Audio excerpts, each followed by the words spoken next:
ಅದು ಯಾರ ಕೈಲೂ ಇಂಡಿವಿಜುವಲ್ ಆಗಿ ಮಾಡೋಕ್ಕಾಗಲ್ಲ. ನನ್ನ ಪ್ರಕಾರ ನೀವು ನನ್ನನ್ನು ಕೇಳೋದಿತ್ತು ಅಂತಂದರೆ nobody can able to do. ಅದು ಸುಮ್ಮನೆ ಸುಳ್ಳು ಅಷ್ಟೇ. ನಾವು ಮಾತಾಡ್ಕೋಬೇಕು ಅಷ್ಟೇ ಹೊರತು nobody can change the whatever the things is happening. Rules regulations ಇದನ್ನು ಯಾವುದನ್ನು ಕೂಡ ನಾವು ಚೇಂಜ್ ಮಾಡೋಕ್ಕಾಗಲ್ಲ. ಆಮೇಲೆ ಇನ್ನೊಂದೇನಪ್ಪ ಅಂತಂದರೆ ಇಲ್ಲಿ ಎಜುಕೇಷನ್ ತಗೊಂಡು ಹೋಗಿದ್ದಾರೆ ಅಂತ ಅನ್ನೋಂಥದ್ದಲ್ಲ. ಸುಂದರ್ ಪಿಚೈಗೂ ಅದೇ ಟೀಚರ್ ಎಜುಕೇಷನ್ ಕೊಟ್ಟಿದ್ದಾರೆ, ಅವ್ರ ಫ್ರೆಂಡ್ಗೂ ಅದೇ ಎಜುಕೇಷನ್ ಕೊಟ್ಟಿದ್ದಾರೆ.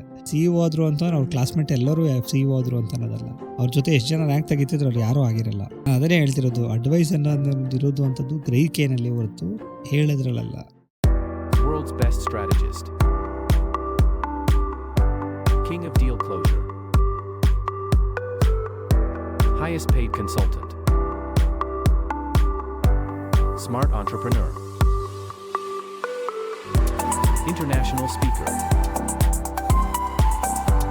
Unique author.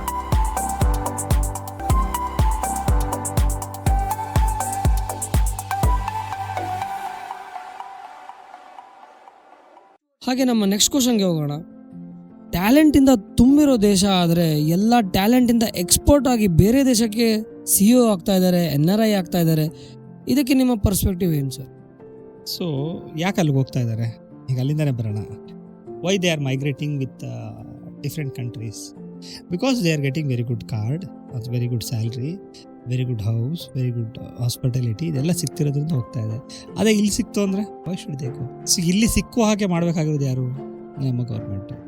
ಈ ಗೌರ್ಮೆಂಟ್ ಅದನ್ನು ಮಾಡ್ತು ಅಂತಂದ್ರೆ 100% ಜನ ಎಲ್ಲೂ ಹೋಗಲ್ಲ, ಮೈಗ್ರೇಟ್ ಆಗಲ್ಲ, ಇಲ್ಲೇ ಉಳಿದಿರ್ತಾರೆ. ಬಟ್ ಅಲ್ಲಿಗೆ ಹೋಗ್ದಿರುವಾಗೆ ನಾವು ತಡಿಬೇಕು ಅನ್ನೋದಿತ್ತು ಅಂತಂದರೆ ಏನನ್ನ ನಾವು ಮಾಡಬೇಕು, ನಾವು ಅವ್ರಿಗೆಲ್ಲರೂ ಅವ್ರು ಇಲ್ಲಿ ಉಳ್ಕೊಳ್ಳೋದಕ್ಕೆ ಏನು ಮಾಡಬೇಕು ಅನ್ನುವಂಥದ್ದನ್ನು ತರಬೇಕು. ಇಲ್ಲೆಲ್ಲ ಉಳ್ಕೊಳ್ಳೋದಕ್ಕೆ ತರಬೇಕು ಅಂತಂದರೆ ಆ ಪ್ರೊಸೀಜರ್ ತರ್ತೀವಿ, ಓಕೆ ಆಯಿತು. ಅದಕ್ಕೆ ಬಿಸ್ನೆಸ್ ಹೇಗೆ, ಆ ಬಿಸ್ನೆಸ್ನ ಬೆಳೆಸೋದು ಹೇಗೆ? ಸೊ ಇದಕ್ಕೆಲ್ಲದಕ್ಕೂ ಕೂಡ ಮಾಸ್ಟರ್ ಪ್ಲ್ಯಾನ್ ಮಾಡಿಕೊಂಡು ಮಾಡ್ತು ಅಂತಂದರೆ 100% one fine day whatever you are telling no it will collapse and India will become into the next ahead. ಅದೇ ಸರ್, ಯಾಕಂದರೆ ಈಗ ನಮ್ಮ ಕರೆಂಟ್ಲಿ ಇಂಡಿಯಾ 5th ಎಕಾನಮಿ ಹತ್ತಿರ ಬಂದಿದೆ. ಹಾಗೆ ಪ್ರಿಡಿಕ್ಷನ್ ಪ್ರಕಾರ ನೆಕ್ಸ್ಟ್ 5 to 10 years ಅಲ್ಲಿ ನಂಬರ್ 2 ಎಕಾನಮಿಗೆ ಬರೋ ಚಾನ್ಸಸ್ ಕೂಡ ಇದೆ. ಆದರೆ ಇದೇ ರೀತಿಯಲ್ಲಿ ಯಾರು NRI CEO ಹಾಗೆ ಇಲ್ಲಿ ತಮ್ಮ ಎಲ್ಲ ಎಜುಕೇಷನ್ ಅನ್ನು ಮುಗಿಸ್ಕೊಂಡು, ಇಂಡಿಯಾದಿಂದ ಎಲ್ಲ ವ್ಯಾಲ್ಯೂ ಆಫ್ ಎಜುಕೇಷನ್ ಮುಗಿಸ್ಕೊಂಡು, ಇಲ್ಲಿಂದ ಪ್ರೊಫೆಸರ್ಸ್ಗಳಿಂದ ಎಲ್ಲ ವ್ಯಾಲ್ಯೂ ತಗೊಂಡು, ನಿಮ್ಮಂಥ ಅಡ್ವೈಸರಿ ಹಾಗೆ ಸ್ಟ್ರಾಟಜಿಸ್ಟ್ಗಳಿಂದ ಕೂಡ ನಾಲೆಜನ್ನು ಗೇನ್ ಮಾಡಿಕೊಂಡು ಹೊರಗಿನ ದೇಶಕ್ಕೆ ಹೋಗಿ ಅವರಿಗೆ ವ್ಯಾಲ್ಯೂ ಔಟ್ಪುಟ್ ಕೊಡ್ತಿದ್ದಾರೆ. ಇದೇ ವ್ಯಾಲ್ಯೂ ಔಟ್ಪುಟ್ ನೀವು ಹೇಳಿದಾಗೆ ವ್ಯಾಲ್ಯೂ ಕ್ರಿಯೇಟ್ ಮಾಡೋದನ್ನ ಇಂಡಿಯಾಗಂತ ಕ್ರಿಯೇಟ್ ಮಾಡಿದ್ರೆ ಅವರಿಗೊಂದು ಒಳ್ಳೆ ಮಾರ್ಗ ಸಿಗ್ಬೋದು ಅಂತ ನಮ್ಗನ್ಸುತ್ತೆ. ಅದ್ರ ಬಗ್ಗೆ ನೀವೇನು ಹೇಳ್ತೀರಿ? ಇಲ್ಲ, ಅದು ಯಾರ ಕೈಲೂ ಇಂಡಿವಿಜುವಲ್ ಆಗಿ ಮಾಡೋಕ್ಕಾಗಲ್ಲ. ನನ್ನ ಪ್ರಕಾರ ನೀವು ನನ್ನನ್ನು ಕೇಳೋದಿತ್ತು ಅಂತಂದರೆ nobody can able to do. ಅದು ಸುಮ್ಮನೆ ಸುಳ್ಳು ಅಷ್ಟೇ. ನಾವು ಮಾತಾಡ್ಕೋಬೇಕು ಅಷ್ಟೇ ಹೊರತು nobody can change the whatever the things is happening. Rules regulations ಇದನ್ನು ಯಾವುದನ್ನು ಕೂಡ ನಾವು ಚೇಂಜ್ ಮಾಡೋಕ್ಕಾಗಲ್ಲ, ಆಯಿತಾ? ಆಮೇಲೆ ಇನ್ನೊಂದೇನಪ್ಪ ಅಂತಂದರೆ ಇಲ್ಲಿ ಎಜುಕೇಷನ್ ತಗೊಂಡು ಹೋಗಿದ್ದಾರೆ ಅಂತ ಅನ್ನೋಂಥದ್ದಲ್ಲ. ಸುಂದರ್ ಪಿಚೈಗೂ ಅದೇ ಟೀಚರ್ ಎಜುಕೇಷನ್ ಕೊಟ್ಟಿದ್ದಾರೆ, ಅವ್ರ ಫ್ರೆಂಡ್ಗೂ ಅದೇ ಎಜುಕೇಷನ್ ಕೊಟ್ಟಿದ್ದಾರೆ. CEO ಆದರು ಅಂತಂದ್ರೆ ಅವ್ರ ಕ್ಲಾಸ್ಮೇಟ್ ಎಲ್ಲರೂ CEO ಆದರು ಅಂತ ಅನ್ನೋದಲ್ಲ. ಅವ್ರ ಜೊತೆ ಎಷ್ಟು ಜನ ರ್ಯಾಂಕ್ ತೆಗಿತಿದ್ರು ಅವ್ರು ಯಾರೂ ಆಗಿರಲ್ಲ. ಅದನ್ನೇ ಹೇಳ್ತಿರೋದು, ಅಡ್ವೈಸ್ ಅನ್ನೋದು ಇರೋದು ಅಂಥದ್ದು ಗ್ರಹಿಕೆಯಲ್ಲಿ ಹೊರತು ಹೇಳೋದ್ರಲ್ಲ. ಅಂದರೆ ಅವ್ರ ಮನಸ್ಸು ಒಳಗಡೆ ಯಾರೋ ಕೂತ್ಕೊಂಡು ಇದು ಮಾಡೋಕ್ಕಾಗಲ್ಲ. ಅವ್ರು ಹೇಗೆ ಗ್ರಹಿಸ್ಕೊಳ್ತಾರೆ ಅನ್ನೋದ್ರ ಮೇಲೆ ಅವ್ನು ಒಳ್ಳೆ ಲೆಕ್ಚರ ಅಥವಾ ಇದೆ ಅನ್ನುವಂಥದ್ದು ಗೊತ್ತಾಗ್ತಾ ಹೋಗುತ್ತೆ. ಸೊ ಒಳ್ಳೆ ಲೆಕ್ಚರ್ ಆಗಿದ್ರು ಇವನ ಹತ್ರ ಗ್ರಹಿಸ್ಕೋ ಪವರ್ ಇಲ್ಲ ಅಂತಂದ್ರೆ ಅವ್ರು ಏನೇ ಹೇಳ್ತಂದ್ರೂ ಇದು ತಲೆ ಒಳಗಡೆ ಹೋಗಲ್ಲ. ಅವನ ಹತ್ರ ಅವ್ನು ಒಳ್ಳೆ ಲೆಕ್ಚರ್ ಆಗಿಲ್ಲ ಅಂತ ಇವನ ಹತ್ರ ಗ್ರಹಿಸ್ಕೋ ಪವರ್ ಚೆನ್ನಾಗಿತ್ತು ಅಂದ್ರೆ ಅವ್ನು ಬರೀ ಲೆಕ್ಚರ್ ಹತ್ರನೇ ಹುಡುಕಲ್ಲ, ಬೇರೆ ಎಲ್ಲ ಕಡೆನೂ ಹುಡ್ಕೊಂಡು ಅವನು ತನಗೇನು ಬೇಕು ಅದನ್ನು ಗ್ರಹಿಸ್ಕೊಡ್ತಾ ಹೋಗ್ತಾನೆ.